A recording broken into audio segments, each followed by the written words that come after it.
जय हिंद दोस्तों, कैसे हैं आप सभी। उम्मीद है आप सब काफी अच्छे होंगे, स्वस्थ होंगे और अच्छे से अपनी तैयारी में लगे हुए होंगे। दोस्तों, आज की कक्षा में हम लोग कक्षा 10 कहिए या 12 कहिए, दोनों कक्षा में मतलब लगभग पूछा ही जाता है हर साल। एक इंपॉर्टेंट क्वेश्चन करने वाले हैं। अगर आप लोग क्लास 10th के हैं तो भैया ये क्वेश्चन आपके एग्जाम में 6 नंबर में पूछा जाएगा दीर्घ उत्तरी में। और अगर आप लोग क्लास 12th के हैं तो 5 नंबर में पूछा जाएगा दीर्घ उत्तरी में। मतलब दोनों क्लास के लिए काफी ज्यादा इंपॉर्टेंट है, चाहे 10th हो चाहे 12th हो। और ये क्वेश्चन आपका साइंस में पूछा जाता है, तो साइंस का आज हम लोग एक बहुत ही इंपॉर्टेंट सब्जेक्टिव क्वेश्चन और सब्जेक्टिव में भी दीर्घ उत्तरीय प्रश्न करने वाले हैं। और प्रश्न क्या है ये आप लोग थंबनेल में देख रखे होंगे कि ओम का नियम पे आज हम लोग चर्चा करने वाले हैं। ओम का नियम क्या होता है, इसका सत्यापन कैसे करते हैं, इसको ग्राफ रूप में कैसे दिखाते हैं, सारा कुछ जानेंगे। क्लास का चीज आपको क्लास में ही याद हो जाएगा, आपको जरा सा भी सोचने का जरूरी नहीं पड़ेगा। आराम से आप लोग समझ जाएंगे। और इसका पीडीएफ जो है आपको हमारे डिस्क्रिप्शन बॉक्स में मिल जाएगा, डिस्क्रिप्शन बॉक्स चेक कर लीजिएगा। पीडीएफ का लिंक मिल जाएगा, वहां से आप लोग पीडीएफ डाउनलोड कर सकते हैं, ठीक है। और फिलहाल अपन देखेंगे कि क्वेश्चन आपके किस किस तरह से पूछा जाता है एग्जाम में। तो क्वेश्चन भैया आपके एग्जाम में दो तरह से पूछा जाएगा। या तो आपको सीधा इस टाइप का क्वेश्चन दे देगा, बोलेगा कि ओम का नियम क्या है लिख दो, और ओम के नियम का सत्यापन करें और उसे ग्राफ के रूप में निरूपित करें। सीधा एक पैराग्राफ में क्वेश्चन देगा और 6 नंबर का पूछ लेगा। या यही क्वेश्चन को 3 जगह तोड़ देगा और दो दो नंबर का पूछ लेगा, 2 नंबर इसमें दे देगा, 2 नंबर इसमें दे देगा, 2 नंबर इसमें दे देगा। पूछेगा, पहले पूछ देगा भैया ओम का नियम क्या है, ओम का नियम का सत्यापन करें और ओम के नियम को ग्राफ के रूप में निरूपित करें। तो इन तीनों प्रकार का क्वेश्चन को, मतलब ये जो क्वेश्चन का 3 टाइप है, इन तीनों को हम लोग देखने वाले हैं, ठीक है। तो आराम से धैर्य से क्लास में बने रहिएगा। एक टॉपिक ऐसा नहीं होगा, एक वर्ड ऐसा नहीं होगा जो आपको समझ में नहीं आएगा, ठीक है। तो चलिए आगे चलते हैं। और पीडीएफ कहाँ से आपको डाउनलोड करना है मैंने आपको बता ही दिया। चलिए जी। तो सबसे पहला पार्ट, सबसे पहले आपसे यही तो पूछा गया है कि ओम का नियम क्या होता है। तो भैया ओम के नियम के बारे में चर्चा करते हैं कि ओम का नियम आखिर होता क्या है। तो देखिए, ओम का नियम जो है ना, सब कोई जानते हैं, सबको अपने अपने घर में ये चीज देखे होंगे कि जैसे जैसे वोल्टेज हम लोग बढ़ाते हैं या जैसे वोल्टेज बढ़ जाता है तो बिजली बहुत अच्छा प्रवाहित होता है। और आपका घर में जो बल्ब होता है वो अच्छा जलने लगता है, मतलब ज्यादा रोशनी देने लगता है। और जैसे हम लोग वोल्टेज को कम करते हैं तो बल्ब में का जो रोशनी होता है, रोशनी भी कम हो जाता है। पंखा धीरे धीरे चलने लगता है। ये सब चीज आप लोग देखे होंगे। बस यही है ओम का नियम। ओम का नियम में क्या होता है, वोल्टेज को बढ़ाएंगे तो रोशनी बढ़ेगा, वोल्टेज को घटाएंगे तो रोशनी घटेगा। तो देखिए, एक चीज और आप लोग समझ लीजिए, थोड़ा सा समानुपाती नाम का शब्द समझ लीजिए। इसमें होता क्या है, मान लीजिए ए को बढ़ा रहे हैं तो बी भी बढ़ रहा है, ऐसा कुछ रिलेशन है। जैसे अगर बात करें, चाय है, ठीक है। चाय में अगर हम लोग चीनी बढ़ाएंगे तो मीठापन बढ़ेगा, ठीक है। तो इसको हम लोग बोल सकते हैं चीनी बढ़ाएंगे तो मीठा बढ़ जाएगा, चीनी कम करेंगे तो मीठापन कम कर जाएगा। तो इसको हम लोग बोल सकते हैं कि भैया इन दोनों में समानुपाती का रिलेशन है। मतलब एक चीज को बढ़ा रहे हैं, दूसरा चीज भी बढ़ रहा है, तो ऐसा रिलेशन को हम लोग समानुपाती का रिलेशन बोलते हैं, ठीक है। जैसे एक चीज और ध्यान दीजिए, हमने कहा कि ए बढ़ रहा है तो बी भी बढ़ रहा है। और ए को यदि घटा देंगे, जैसे चीनी कम कर देंगे तो मीठा भी कम हो जाएगा। ए को यदि कम कर देंगे तो बी भी कम हो जाएगा। इसका मतलब है कि भैया ए पे बी निर्भर है, ए बढ़ाएंगे तो बी बढ़ेगा, ए घटाएंगे तो बी घटेगा। इसका मतलब ए और बी आपस में समानुपाती है। इसी तरह यहाँ देखा जाए तो वोल्टेज घटा रहे हैं तो रोशनी भी घट रहा है, या रोशनी कहिए या बोलिए इसको विद्युत धारा, बिजली बोल दीजिए। वोल्टेज घटा रहे हैं तो बिजली घट रहा है, वोल्टेज अगर हम लोग बढ़ा रहे हैं तो बिजली बढ़ रहा है। इसका मतलब हम लोग बोल सकते हैं, इसका मतलब हम लोग कह सकते हैं कि भैया कि जो है आपका वोल्टेज जो है वो समानुपाती होता है बिजली के, बोल सकते हैं। अब इसी को थोड़ा सा फिजिक्स के नियम में वोल्टेज को हम लोग बोलते हैं विभवांतर। क्या बोलते हैं, विभवांतर। विभवांतर जो है समानुपाती होता है, बिजली बोलिए या विद्युत धारा बोलिए, क्या चीज, विद्युत धारा। बस यही है ओम का नियम कि विभवांतर बढ़ाएंगे तो विद्युत धारा बढ़ेगा, मतलब वोल्टेज बढ़ा देंगे तो बिजली बढ़ जाएगा। और आपका बल्ब अच्छा जलेगा, वोल्टेज कम कर देंगे तो बिजली घट जाएगा। विभवांतर बढ़ा देंगे तो विद्युत धारा बढ़ जाएगा, विभवांतर कम कर देंगे तो विद्युत धारा कम हो जाएगा। मतलब ओम का नियम बस यही है कि विभवांतर समानुपाती होता है विद्युत धारा के। क्या चीज, विभवांतर जो है आपका किसके समानुपाती होता है, जल्दी बोलेंगे, विद्युत धारा के समानुपाती होता है, ठीक है। बस यही है ओम का नियम। चलिए यही मैं लिख करके ले आया हूँ, एक बार पढ़ लेते हैं इसको। नियम आप लोग देख सकते हैं और एक ही बार में आपको समझ में भी आ जाएगा, ज्यादा डिफिकल्ट नहीं है। ओम का नियम भैया है, अचर ताप पर, अचर ताप मतलब होता है तापमान कांस्टेंट, की तापमान चेंज नहीं हो रहा है। वैसे भी रूम का तापमान कौन सा बदलने वाला है, या जहां पे आप लोग काम कर रहे हैं वहां कौन सा तुरंत गर्म तुरंत ठंडा होने वाला है, नहीं होने वाला है। तो तापमान कांस्टेंट रखना है, मतलब अचर है तो 50 डिग्री सेल्सियस है तो 40 से होना चाहिए, 40 है तो 40 से होना चाहिए, मतलब तापमान बढ़ना घटना नहीं चाहिए। किसी चालक पदार्थ के दोनों सिरों के बीच उत्पन्न विभवांतर, अब देखिए विभवांतर जो होता है भैया, जब बैटरी लगाते हैं तो विभवांतर दो सिरा के बीच में उत्पन्न होता है। इसी को हम लोग दोनों सिरा के बीच के विभव के अंतर को हम लोग विभवांतर बोलते हैं। तो विभवांतर जो है चालक में प्रवाहित धारा के समानुपाती होता है। दो तीन बार बोल लीजिए, क्लास में बोलिए। अगर आप लोग अकेले रूम में बैठे हैं तो बोल लीजिए, बोलने में क्या दिक्कत है, बोलिए। अचर ताप पर किसी चालक पदार्थ के दोनों सिरों के बीच उत्पन्न विभवांतर चालक में प्रवाहित विद्युत धारा के समानुपाती होता है। मतलब विभवांतर बढ़ाएंगे तो धारा बढ़ जाएगा, विभवांतर घटाएंगे तो धारा घट जाएगा। यही है ओम का नियम। मेन यही है कि विभवांतर जो है प्रवाहित धारा के समानुपाती होता है। अब देखिए इसको लिखा कैसे जाता है, अभी हम लोग बोले ना भी समानुपाती, विभवांतर जो है विद्युत धारा के समानुपाती होता है। तो विभवांतर को हम लोग भी से दर्शाते हैं और विद्युत धारा को हम लोग आई से दर्शाते हैं। इसको थोड़ा सा इस रूप में लिखेंगे भैया, शॉर्टकट में देखा जाए। अगर इसको हम लोग शॉर्टकट में देखें तो इसको इस रूप में लिखेंगे, देखिए। अर्थात अर्थात ये टोटल जो लिखा हुआ है इसका सार यही है कि विभवांतर को भी लिखते हैं, भी जो है आई के समानुपाती होता है। अब एक चीज और थोड़ा सा ध्यान में रखिएगा कि जब भी हम लोग समानुपाती के चिन्ह को हटाते हैं या समानुपाती को जब हम लोग बराबर में बदलते हैं तो इसके बीच में एक नियतांक आता है जो गुना होता है या भाग जो भी हो। लेकिन इसको जब भी हम लोग समानुपाती को बराबर में बदलते हैं तो एक नियतांक जरूर आता है। तो देखिए भी समानुपाती आई है, समानुपाती को बदले बराबर में, तो भी और आई तो रह गया।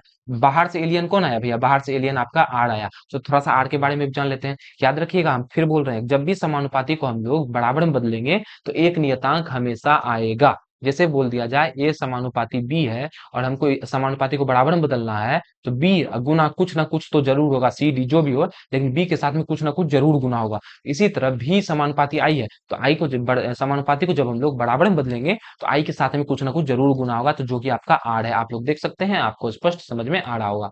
ठीक है, यहाँ तक जो बताया है क्लियर होगा। तो भी समानुपाती आई आर, भी समानुपाती आई भी बराबर आई आर, यही आपका ओम का नियम है। और यहाँ से आपका 2 नंबर में भी काफी क्वेश्चन एग्जाम में बन जाता है। ठीक है, अब थोड़ा सा आर के बारे में जान लेते हैं। आर को भैया हम लोग बोलते हैं प्रतिरोध। क्या बोलते हैं, प्रतिरोध। और प्रतिरोध सब क्या है ये हम लोग चैप्टर में पढ़ चुके हैं। ठीक है, जहाँ आर एक नियतांक है और इन नियतांक का क्या नाम है जी, नियतांक का नाम है प्रतिरोध। इसको क्या बुलाया जाता है, प्रतिरोध बुलाया जाता है। जैसे जैसे अपन लिख रहे हैं उसी तरह से आपको एग्जाम में लिखना है। ठीक है, तो अच्छा नंबर मिलेगा। अब इन्हें कि भैया यहाँ हरा पेन से लिखा तो हरा पेन से लिख दीजिएगा, इसका ये मतलब नहीं है कि ओम का नियम देकर डैश देकर ऐसे लिखना है। ठीक है, तरीका होता है एक लिखने का जिससे आप एग्जामिनर पे अच्छा इफेक्ट पड़ता है, समझ गए। चलिए ओम का नियम क्लियर होगा, एक बार फिर से बोल लेंगे कि अचर ताप पर किसी चालक पदार्थ के दोनों सिरों के बीच में जो विभवांतर उत्पन्न होता है वो चालक में प्रवाहित धारा के समानुपाती होता है। यही आपका ओम का नियम है। ठीक है, चलिए अब इसका सत्यापन देखें। भैया यही सब चीज तो आपके मतलब उसमें दे रखा था। एक तो बोला था कि क्या, कि जो ओम का नियम को लिख दो। उसके बाद दूसरा नंबर में था कि ओम का नियम का सत्यापन करना है, और तीसरा नंबर में भैया ग्राफ दिखाना है। यही 3 चीज था। तो एक चीज हम लोग ओम का नियम लिख दिए। अब हम लोग इसका सत्यापन को देखेंगे कि ओम का नियम का सत्यापन हम लोग कैसे करते हैं। सत्यापन में करना क्या भैया, क्या सत्यापित करना है, यही सत्यापित करना है कि भी समानुपाती आई होता है, मतलब भी का मान बढ़ाएंगे तो आई भी बढ़ेगा। मतलब विभवांतर में वृद्धि करेंगे तो प्रवाहित धारा भी बढ़ेगा, और विभवांतर में कमी करेंगे तो धारा भी कम होगा। बस यही करके दिखाना है। चलिए जी करके दिखाते हैं। बहुत आसान है, बहुत आसान है बच्चा, बस यही ध्यान रखिएगा क्या करना है हमको। हमको दिखाना है कि विभवांतर बढ़ रहा है तो धारा भी बढ़ रहा है, विभवांतर घट रहा है तो धारा भी घट रहा है। यही ओम का नियम है। ठीक है, चलिए तो दिखाया जाए। तो इसके लिए क्या करना पड़ेगा बच्चा, इसके लिए हम लोग को एक परिपथ बनाना पड़ेगा। अब परिपथ थोड़ा सा हम लोग बनाने सीख लेते हैं। ठीक है, चलिए जी। मान लेते हैं कि भैया एक परिपथ हम लोग को बनाना है।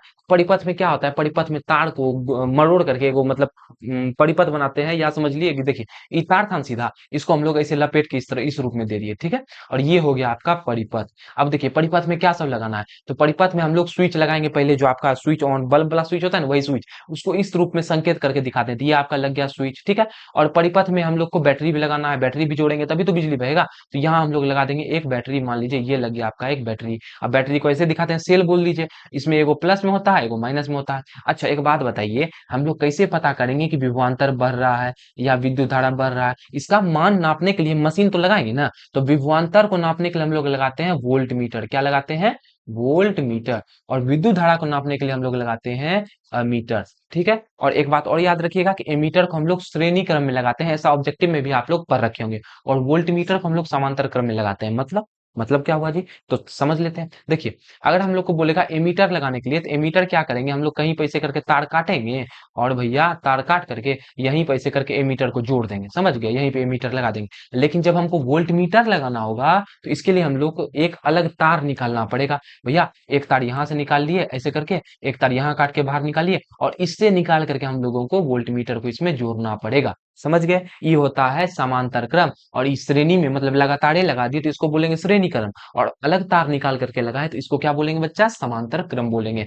तो वोल्ट विभवांतर नापने के लिए हम लोग वोल्टमीटर लगाते हैं, और विद्युत धारा नापने के लिए हम लोग एमीटर लगाते हैं। एमीटर को हम लोग ए से दर्शाते हैं, वोल्टमीटर को हम लोग वी से दर्शाते हैं। ठीक है, तो यहाँ ये लग गया आपका वोल्टमीटर, ये लग गया आपका एमीटर, और क्या लगाए हैं? एगो बैटरी लगाए हैं, यहाँ लगा दिए आपका स्विच। अच्छा, एक चीज और, प्रतिरोध जो आर का बात किए थे ना, प्रतिरोध याद है? नियतांक आता है प्रतिरोध। प्रतिरोध को ऐसे करके दर्शाते हैं, तो प्रतिरोध को कहीं लगा दीजिए भैया, कहीं तार काटिए ऐसे करके, और यहाँ पर ऐसे करके लगा दीजिए, ये हो गया आपका प्रतिरोध। बस इतना चीज आपको लगाना होता है। ठीक है, समझ में आ गया? क्या क्या किए हम लोग? हम लोग क्या किए? हम लोग एक पहले भैया स्विच लगा दिए, स्विच ऑन करेंगे ऑफ करेंगे तो बिजली बहेगा। ठीक है, इसको नहीं लगाइएगा तो कोई दिक्कत नहीं है। उसके बाद एक वो लगाए सेल लगाए, ताकि सेल से विभवांतर उत्पन्न होता है, और विभवांतर उत्पन्न होगा तभी भैया विद्युत धारा बहेगा, तो सेल लगा दिए। उसके बाद सेल लगाएंगे, जब लाइन देंगे इसमें तो विभवांतर उत्पन्न हो जाएगा, तो विभवांतर नापने के लिए हम लोग वोल्टमीटर लगा दिए। और उसके बाद विभवांतर उत्पन्न होगा तो विद्युत धारा बहेगा, तो विद्युत धारा नापने के लिए हम लोग एमीटर लगा दिए।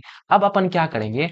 अब हम लोग क्या करेंगे, सुनिएगा ध्यान से। अब हम लोग क्या करेंगे कि यहाँ से भैया सेल का मान में वृद्धि करेंगे। अभी मान लीजिए एगो सेल लगा हुआ है, एगो सेल लगा हुआ है, तो विभवांतर मान लेते हैं कि अभी जो भी का मान सेल लगा है, स्विच ऑन किए, स्विच ऑन करने से क्या होगा, इसमें जो विभवांतर उत्पन्न होगा। और वोल्टमीटर में देख लिए, वोल्टमीटर में देख लिए कि भैया हाँ वोल्टमीटर में कितना आ रहा है, अरे ये तो 5 वोल्ट आ रहा है, तो नाप लिए कि भैया ये 5 वोल्ट है, तो लिख दे विभवांतर कितना है, 5 वोल्ट है। उसके बाद विद्युत धारा का नाप किए, तो भैया ये जो आपका एमीटर है, एमीटर में कितना रीडिंग आ रहा है, तो एमीटर में मान लेते हैं कुछ भी हो सकता है, मान लेते हैं कि 10 एम्पियर आ रहा है। ठीक है, तो ऐसा मान लिया। अच्छा, अब क्या किए, सेल दुगो कर दिए, एगो सेल और लगा दिए, एगो सेल और लगा दिए, तो भैया अब सेल दुगो हो गया। अब दुगो सेल हो गया तो विभवांतर बढ़ जाएगा, तो मान लेते हैं कि विभवांतर जो है अब आपका 8 वोल्ट हो गया है। ठीक है, तो अब विभवांतर नापे दुगो सेल लगा करके, तो विभवांतर 8 वोल्ट हो गया। तो इसके बाद फिर हम लोग विद्युत धारा नापे, विद्युत धारा नापे तो भैया विद्युत धारा देखे कि जो है मान लेते हैं 16 वोल्ट हो गया, दुगुना हो गया। ठीक है, तो इसी तरह हम लोग 3 गो सेल लगाए, 3 गो सेल लगाए तो मान लेते हैं विभवांतर हो गया आपका 10 वोल्ट, और उसके बाद विद्युत धारा नापे तो वो हो गया आपका मान लीजिए 20 वोल्ट, 20 एम्पियर।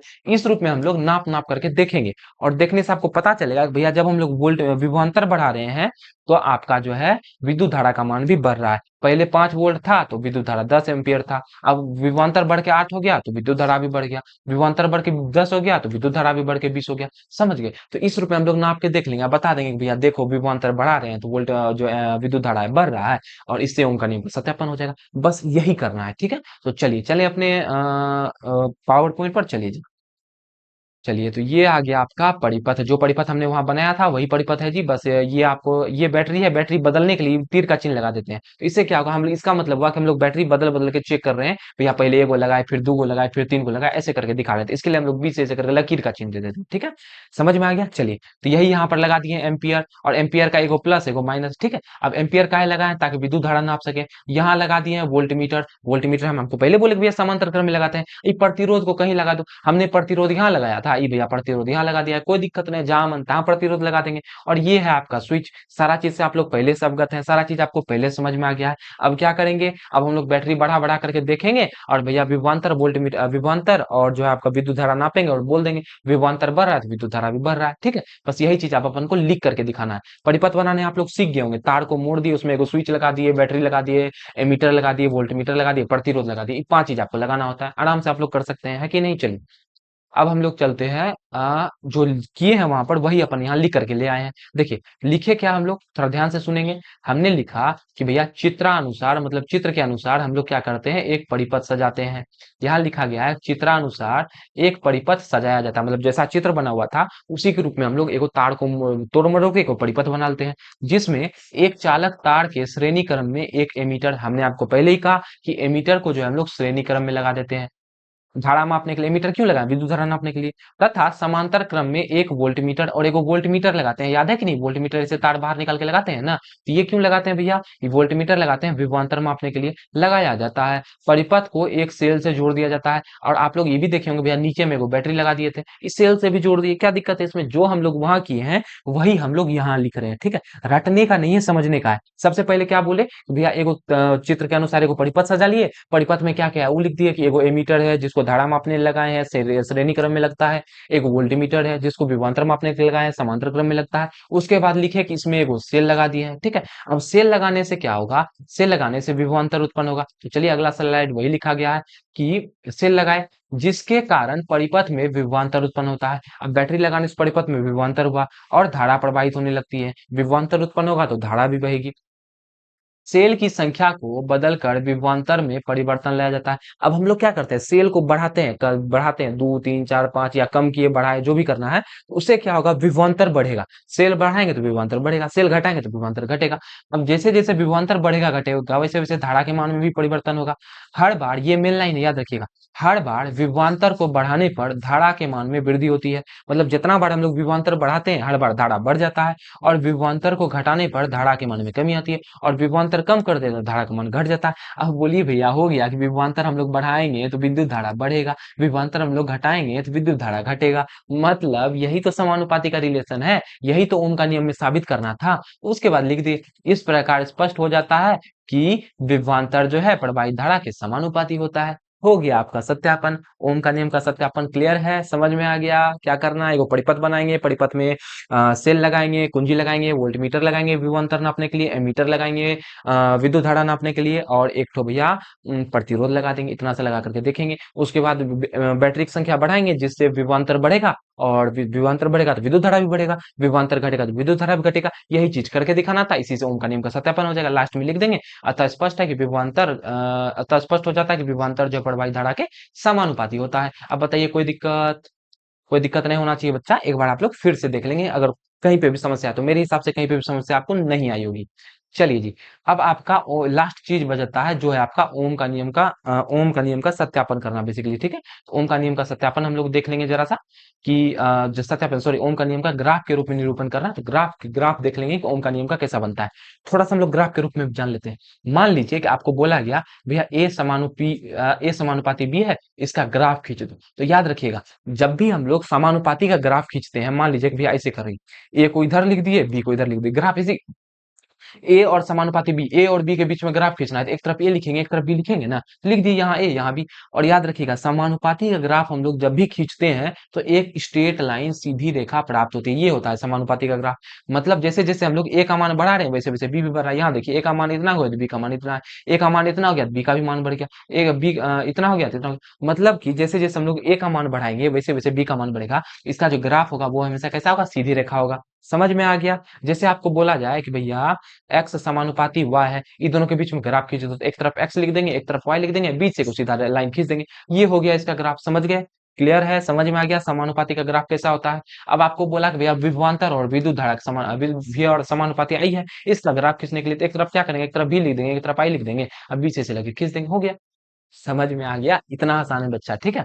चलिए जी, इसको देख ले एक बार, बस लास्ट टॉपिक है, उसके बाद आज की कक्षा अपन समाप्त करेंगे। बोला जा रहा है अगर विभवांतर x अक्ष पर तथा धारा को y अक्ष मानकर इन दोनों के बीच ग्राफ खींचा जाए तो एक सरल रेखा प्राप्त होगी। सीधा बोल दिया कि भैया विभवांतर को हम लोग मान रहे हैं x अक्ष, तो विभवांतर ये हो गया तो इसको लिख देंगे ऐसे करके विभवांतर, ठीक है। और धारा को हम लोग मान रहे हैं y अक्ष, तो ये हो गया y वाला, तो इसको लिख देंगे धारा। अब इन दोनों के बीच में ग्राफ खींचेंगे तो एक सरल रेखा प्राप्त होगा, हो गया जी ग्राफ, एक सरल रेखा प्राप्त। अब बताइए क्या दिक्कत है इसमें, कोई दिक्कत परेशानी समस्या, आसान चीज था ना। इसको चलिए हम लिख करके ले आए हैं ताकि आपको प्रेजेंटेशन में ये जो आपको मिले पीडीएफ तो आपको मजा आए पढ़ने में। ये आ गया आपका ग्राफ, ठीक है, ये आ गया आपका ग्राफ, ये है आपका धारा और इधर है विभवांतर, और दोनों के बीच में जब ग्राफ खींचो तो एक सरल रेखा प्राप्त हुआ। ये हो गया आपका पूरा का पूरा ओम का नियम कंप्लीट। और मुझे नहीं लगता है कि आपको ओम के नियम में कोई भी डाउट होगा। ओम का नियम बस यही है कि विभवांतर बढ़ाओ धारा बढ़ जाएगा, विभवांतर घटाओ धारा घट जाएगा। ठीक है जी, समझ में आ गया, क्लियर है। अगर आज का क्लास आपको समझ में आया है बच्चा, तो वीडियो को एक लाइक जरूर से कर देंगे, और जो नए बच्चे जुड़े हैं वो चैनल को सब्सक्राइब भी कर लेंगे, ठीक है। तो और पीडीएफ आप लोग याद रखिए भैया, पीडीएफ कहाँ मिलेगा आपको, पीडीएफ आपको डिस्क्रिप्शन बॉक्स में मिल जाएगा। कहाँ मिलेगा, डिस्क्रिप्शन बॉक्स में, आप लोग चेक कर लीजिएगा। अब भी जा करके डिस्क्रिप्शन बॉक्स चेक कीजिए, आपको इसका पीडीएफ बिल्कुल मस्त तरीके से मिल जाएगा। जो प्रेजेंटेशन पर अपन पढ़े ना यही आपको मिल जाएगा, ठीक है। और आप लोग वहां से आराम से नोट करना है तो नोट कर लीजिएगा, नहीं तो एक दो बार पढ़ना है तो आप लोग पढ़ सकते हैं, ठीक है। आशा है आज का क्लास आपको पसंद आया होगा, तो वीडियो को लाइक, चैनल को सब्सक्राइब और शेयर जरूर से कर दीजिएगा बच्चों। तो मिलेंगे आपसे कल की कक्षा में, तब तक हंसते रहेंगे मुस्कुराते रहेंगे। जय हिंद, जय भारत।